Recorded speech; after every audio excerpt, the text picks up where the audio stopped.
Cette Eva Cabestany, je la sens pas depuis le début. Tu vois pas qu'elle est en train de foutre la merde entre nous? Enfin, Charlotte, tu sais très bien que tu es la seule femme qui compte pour moi. Je supporte plus tes mensonges. Tu m'avais promis de plus faire ce genre de plan. Tu penses qu'il a couché avec elle? C'est arrivé une fois. Une seule fois, 10 fois, c'est pareil. Pour moi, c'est la même trahison. Tu comprends pas ça? Je quitte ton père, Ninon. C'est un salaud, c'est tout. C'est définitivement terminé. Taïroche aurait trouvé les manuscrits et les aurait cachés chez lui. Bon, et qui habite cet appartement maintenant? Mademoiselle Dupré, c'est ça? Oui, Clémence Dupré. Faudrait pouvoir sonder les murs ou le plafond? Je viens de louer une jeune femme, je voudrais pas qu'on l'importune. Maintenant, je vais contacter Jules Taïroche. Il a vécu ici, une partie de son esprit est toujours là. Un coup pour oui, deux coups pour non. Le dépositaire du secret des manuscrits anciens fait-il partie de la famille Frémont? Est-il dans la pièce? S'agit-il de Juliette Frémont?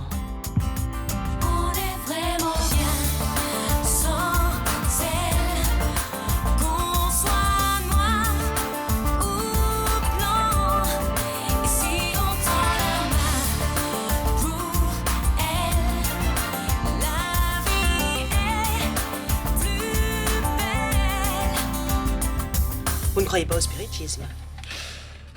Tout ça, c'est des élucubrations de vieilles folles. Je ne le prends pas pour moi. Je ne suis ni vieille ni folle. Juste un peu illuminé. Vous n'allez pas nier avoir entendu des coups. Je ne le nie pas, mais le phénomène peut s'expliquer autrement. J'ai hâte d'entendre votre théorie. J'ai pas de théorie. Mais les bris pouvaient venir de n'importe où. De votre tuyauterie, des voisins du dessus. C'est pathétique. Comme tous les sceptiques, vous avez peur de ce qui vous échappe. Désolé, je suis un pragmatique. Les manuscrits, c'est en faisant marcher notre cerveau que nous les trouverons. Pas avec les trois pattes d'un guéridon vermoulu. En fin d'après-midi, j'irai interroger votre fille.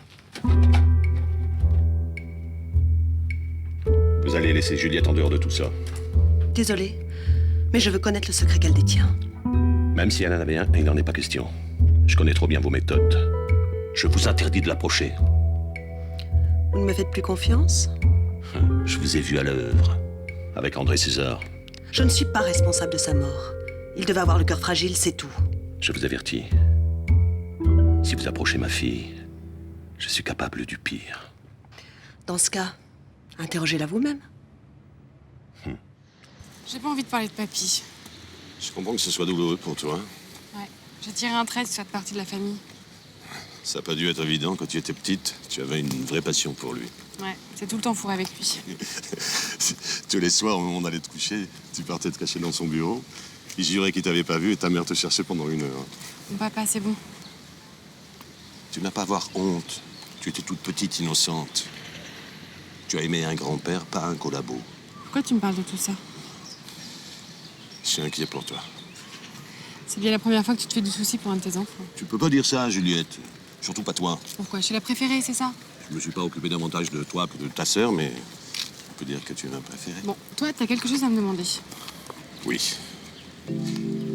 Est-ce que ton grand-père t'aurait pas confié un secret concernant ces manuscrits?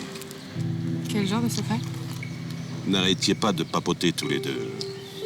Il aurait pu te faire des confidences. Me raconter des histoires, moi j'ai parlé de ma maîtresse d'école, c'est tout, hein. Et essaye de te souvenir. Il y a beaucoup de gens qui cherchent ces manuscrits. Je ne voudrais pas que quelqu'un de mal intentionné te tombe dessus. Écoute, papa. Les souvenirs avec mon grand-père, je les ai enfouis au fond de moi. La seule idée de repenser à ce collabo me donne la gerbe. Mais on parle d'autre chose, d'accord? Si Eva Cabestany te posait des questions à ce sujet, j'aimerais autant que tu ne lui répondes pas. De toute façon, avec ton père, on a décidé de ne pas se voir avant d'être passé devant le juge. Vous n'arrivez pas à vous parler normalement. Pour être tout à fait honnête, c'est moi qui n'arrive pas à lui parler normalement. Comment vous allez faire pour vous mettre d'accord sur l'appartement, les meubles? Je prends un avocat, je le paie assez cher. Ce serait mieux si les choses se passaient bien entre vous quand même. Ah non, alors ça, ma petite chérie, les 45 ans de vie commune, je les ai en travers. Je pense pas que tu devrais tourner la page. J'ai tourné la page. Je pense que ton père avait raison. Notre divorce était inéluctable. En fait, on vivait côte à côte, on se croisait dans l'appartement. Il ne me regardait plus. Il y a bien longtemps que j'étais devenue une horloge comtoise. Tu gardes le moral quand même? Oh, ben, manquerait plus que ça. L'espérance de vie d'une femme est de 82 ans. J'ai encore un bon petit tas d'années devant moi. C'est vrai. Qu'est-ce que c'est à notre époque, 60 ans? La prime jeunesse, tout au plus. Vous devriez quand même essayer de vous voir, de parler avec papa. C'est important que cette séparation ne soit pas qu'un échec. Bon, je vais au journal. À ce soir. Bonne journée.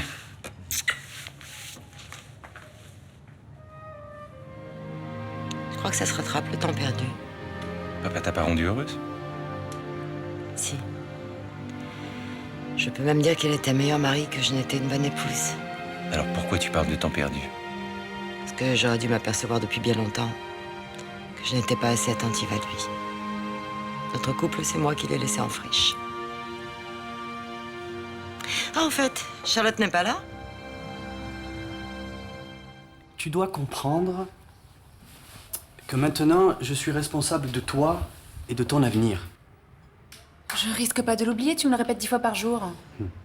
Bon, je vais pas juger ton style de vie, mais je ne vois pas comment les choses peuvent continuer comme ça. Tu juges pas, mais tu juges quand même un peu, quoi. Bon, arrête de m'interrompre. N'avance pas. Ok, chef. Voilà. J'ai l'intention d'instaurer des règles de vie auxquelles tu devras te conformer. Ça serait peut-être mieux si je prenais des notes, non? Oui, si tu crois que c'est utile. Tu vois pas qu'elle se fout de toi? C'est un peu relou à la longue, ton speech de vieux prof pour élèves en difficulté. Et faudra t'y faire. Où j'en étais, moi? Ah oui, 3 points essentiels. Le premier, tu ne sors jamais sans prévenir. Et si t'es pas là? Tu m'appelles. Et si j'arrive pas à te joindre? J'ai une secrétaire, elle sait toujours où je suis. Et sinon, tu sors pas. Ah, bah je sens que ça va être hyper cool. Bon, deuxième point. Attention, très important, deuxième point. Je veux que chaque jour, tu révises tes cours au moins 3 heures. 3 heures? Pendant les vacances? Au moins ça. T'as vu le retard que t'as accumulé? Le troisième point, c'est quoi? Tirer tes pompes tous les matins? Pas de garçon à la maison. Ça, c'est le troisième point. Je me demande si je suis pas plutôt en Algérie, moi. Qu'est-ce qui se passe? Tu trouves que c'est pas normal ce que je te dis? Je trouve que t'es à peu près 100 fois pire que papa. Je voudrais pas m'en mêler, mais Samir a raison. C'est un petit côté bagne, ton programme. Non, mais bon, je veux pas que ça soit trop rigide. On peut moduler. Disons 2h30 de révision chaque jour. Ça irait? Ça va plus loin que ça, maman. Je suis heureux avec Charlotte et j'arrive pas à résister à une autre femme. C'est grave. Ne te dévalorise pas, ça ne mène à rien. Tu vas la reconquérir. J'en fais mon affaire. Oh, je préférais que tu ne t'en mêles pas, s'il te plaît. Mais je connais les femmes. Je sais très bien ce que ressent Charlotte. Et si tu suis mes conseils, tu vas recoller le morceau de ton couple. Tu crois vraiment qu'en ce moment, tu es la meilleure personne pour me donner des conseils matrimoniaux? Quand j'étais au journal, j'ai fait un article sur comment recevoir les grands de ce monde. Et je n'ai jamais reçu de président de la République. Et je ne pense pas que le président de la République passait son temps chez Téléctrice. C'est vrai. Ça n'a rien à voir. Oh, c'est gentil, maman, mais Charlotte et moi, ça ne regarde que nous. C'est ici que s'achève l'itinéraire du serial killer qui a semé l'épouvante dans le pittoresque quartier de Mistral. Pourtant si peu habitué aux remous qui secouent parfois notre bouillonnante cité phocéenne.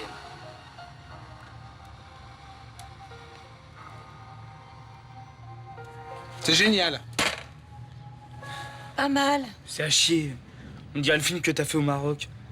Il était pas bien mon film du Maroc? Si, mais pas pour être présenté à un jury de professionnels. Bon, il y a peut-être certaines petites choses à revoir, mais dans l'ensemble, ça se tient. Tu le présentes quand? Mais jeudi, mais je peux pas leur présenter ça. Enfin, c'est un film de fin d'année, on te demande pas encore d'être Spielberg. Si je leur montre ça, c'est clair, je passerai jamais en deuxième année, hein. Ce sera embêtant, la première nous a coûté assez cher. Puis tout est nul. Putain, le commentaire c'est bidon, l'image on y voit que dalle, on reconnaît ni les gens ni le quartier. Puis je parle même pas du son et du montage, hein. C'est du taf d'un gamin de 5 ans, ça. Les membres du jury savent bien que t'es pas professionnel et que t'avais pas de budget, ils feront la part des choses. Mais bien sûr, ils n'attendent sûrement pas de chef-d'œuvre. C'est des pros. Leur taf c'est de repérer les futurs talents, pas de visionner des films d'ados prépubères. Oh, t'exagères, ton enquête sur le corbeau tient debout, tu peux pas dire le contraire. Tu parles, on y comprend que dalle. Tu m'as dit qu'ils visionneront le film jeudi. D'ici là, tu peux peut-être revoir certaines choses pour l'améliorer.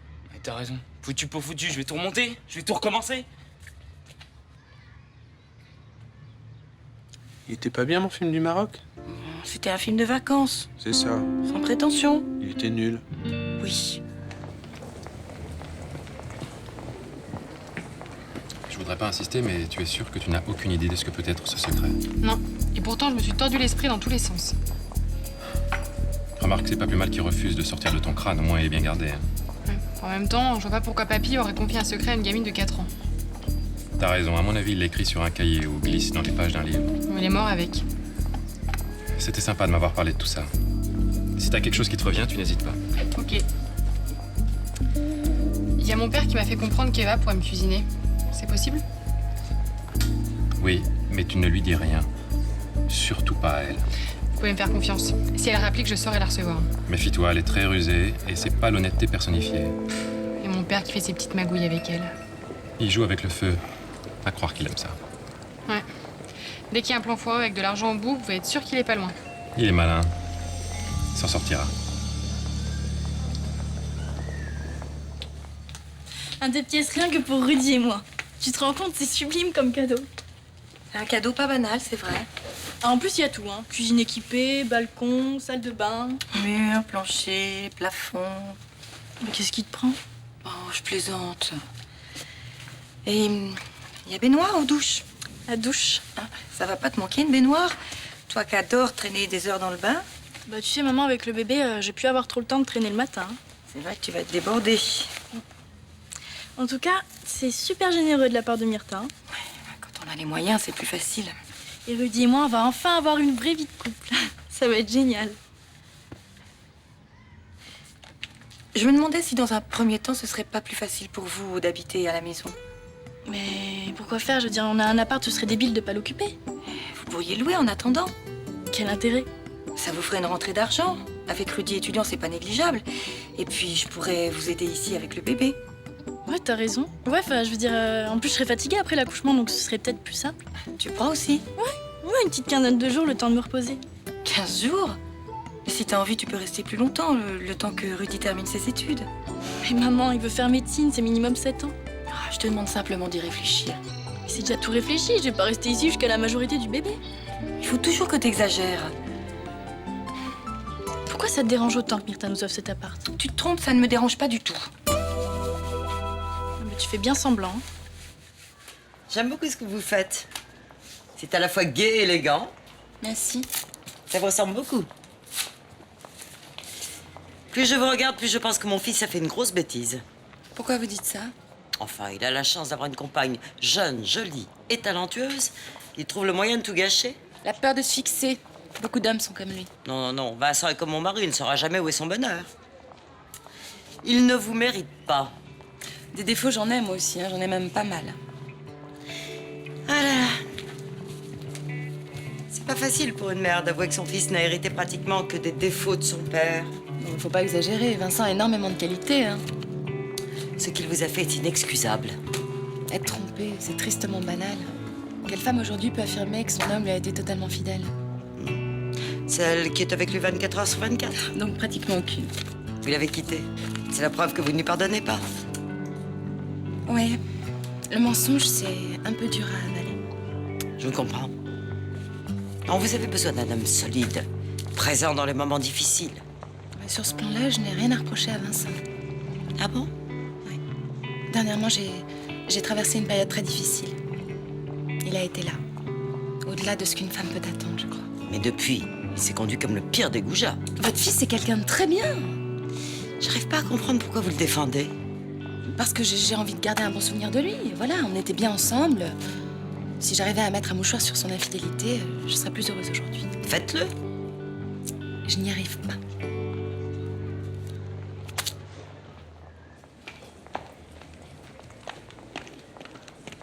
Ah, tu es satisfaite de ton cadeau empoisonné? Quel cadeau empoisonné? Fais pas l'innocente. En achetant ton appartement, tu as pensé à Johanna. Mais à Johanna et à Rudy? Les nuits blanches avec le bébé, les soucis quotidiens, les factures, tu y as pensé aussi? Écoute, on est toutes passées par là, on n'en est pas morte. Les études de Rudy, les maladies infantiles, ça t'a traversé l'esprit. Mais oui, et alors? C'est la vie d'un jeune couple avec un enfant en bas âge. Une vie d'adulte, pas celle de 2 enfants de 15 et 18 ans. Ils ont décidé de garder le bébé. Oui, je sais, en grande partie grâce à toi, d'ailleurs. Si j'ai pu les aider à prendre cette décision, j'en suis fière. Ça t'a pas suffi de les emmener une première fois dans la galère. Maintenant, tu leur achètes un appartement pour bien leur enfoncer la tête sous l'eau. Je veux juste les aider en leur offrant un appartement. J'ai pas l'impression de commettre un crime de lèse-majesté. Je reconnais bien là ton égoïsme. Tu veux parler d'égoïsme? Toi, tu n'as qu'une idée en tête. Garder Johanna et le bébé. T'es une grande parano. Oh, décidément, ça vous plaît de laver votre linge en public. Tu n'as aucun droit sur ce bébé. Tu n'es que son arrière-grand-mère. Et toi que la grand-mère? Tu viens déjeuner?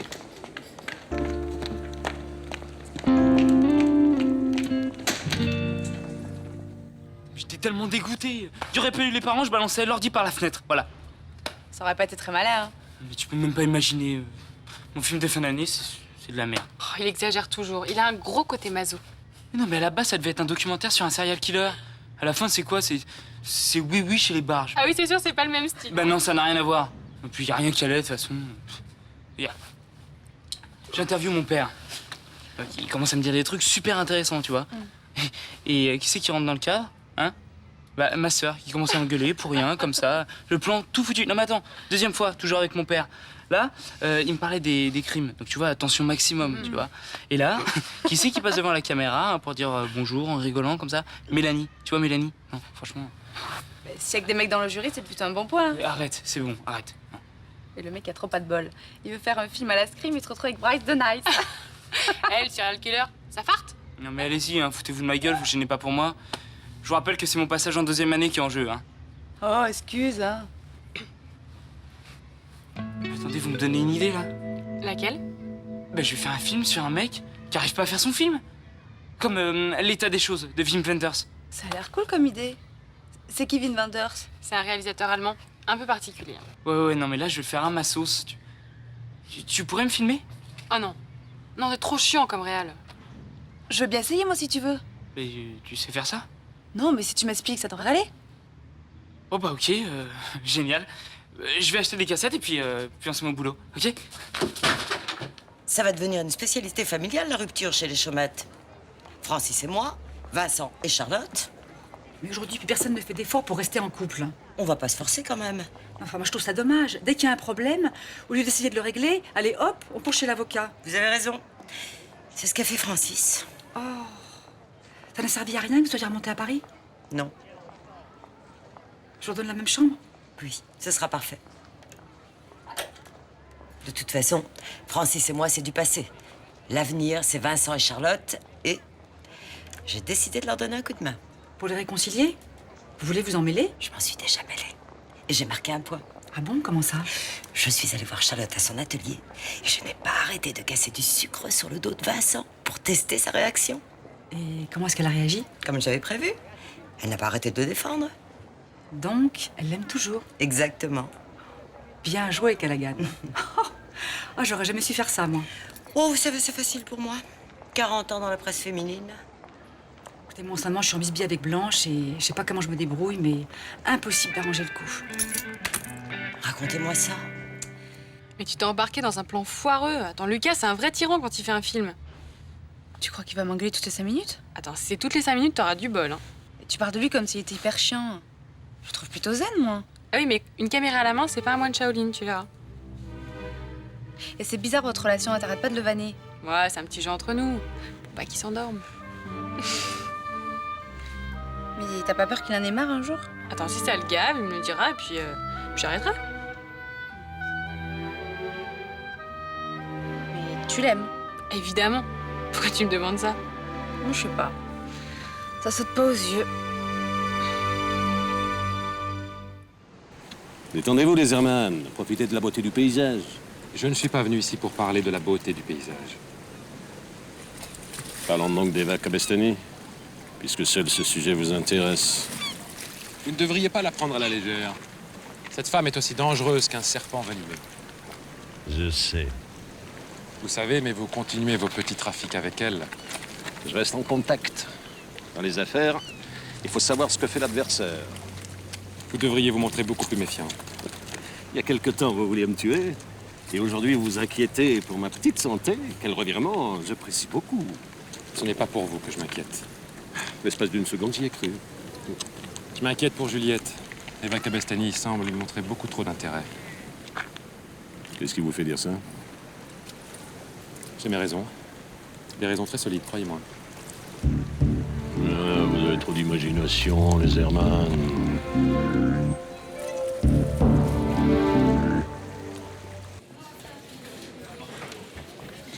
Ma mère veut à tout prix me faire stresser. Et les factures, le bébé, votre âge, gna gna gna. Bah, c'est inquiète pour vous. Ouais, mais c'est pas une raison pour me casser le moral. Non, mais elle a raison de te prévenir. Honnêtement, ça va être chaud. Alors, faut pas abuser. D'accord, je fais quelques conneries, mais je vais vite apprendre. Hein, Rudy? Ouais. Tu Tu vois, il dit oui, il sait même pas de quoi on parle. Excuse-moi, je suis ailleurs, là. Le resto, ça me crève, tu sais. C'est pas grave. Bon, et pour le faire garder, alors, ce serait comment? Le jour, il fera garder par ma mère si elle a toujours pas repris son travail, et sinon par une nounou. Et le soir, il sera avec nous. Et la nuit?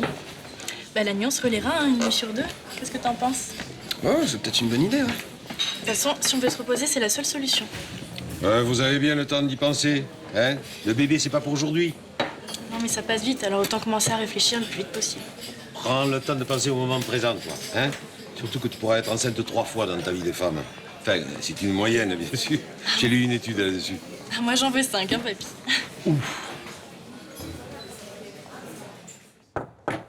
Oui? Qu'est-ce qui t'amène? J'ai pas le moral, Mima. Ben oui, c'est ce que je vois. En effet. Je sais plus trop où j'en suis. Raconte-moi. Je me sens pas prêt à vivre avec Johanna. Tu l'aimes plus? C'est pas ça, c'est notre vie de couple. J'ai du mal à le concevoir. Ça te fait peur? Peur, je sais pas, mais cette idée-là, du petit étudiant en médecine qui retrouve le soir sa femme et son bébé, je le sens pas, tu vois. Oui, mais c'est bien joli, mais qu'est-ce que tu proposes?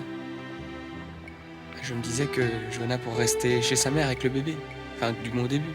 Et toi, tu mérites ta petite vie d'étudiant célibataire, tranquille, dans ton coin? Tu crois que j'essaie de me défiler? Je suis désolée, Rudy, mais ça m'en a tout l'air, oui. C'est pas la vie que j'avais imaginée.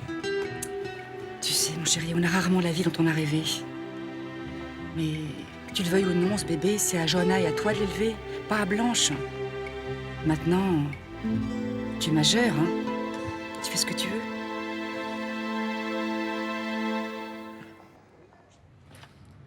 « 2000 €, c'est pour vous. » C'est pourquoi un babysitting? Je ne vous ai pas fait venir pour plaisanter, mademoiselle Frémont. Je veux acheter vos souvenirs. Mon grand-père ne m'a jamais confié le moindre secret. Alors pourquoi êtes-vous venue? Pour vous voir. Pour essayer de comprendre ce que mon père trafique avec vous. Je double la mise. 4000 €. C'est beaucoup, non, pour une jeune femme qui cherche un job? Mais vous êtes bouché ou quoi? Je n'ai rien à vous vendre. Et moi, je pense que si. Seulement, c'est peut-être si bien enfoui dans votre inconscient qu'il faut l'aider à ressurgir. Vous vous prenez pour Sigmund Freud? J'ai à ma disposition des moyens que Freud n'avait pas. Lesquels? Juste une petite injection, sans danger. Et vous pensez vraiment que je vais accepter? 4000 €, c'est une somme, non? Ah, insuffisante peut-être. Vous savez ce que vous pouvez en faire de votre fric? Ne soyez pas vulgaire, ça ne vous ressemble pas. Alors c'est non. Je vous emmerde. Vous finirez par parler. J'ai essayé avec l'argent, mais il y a une autre solution. Beaucoup plus radicale.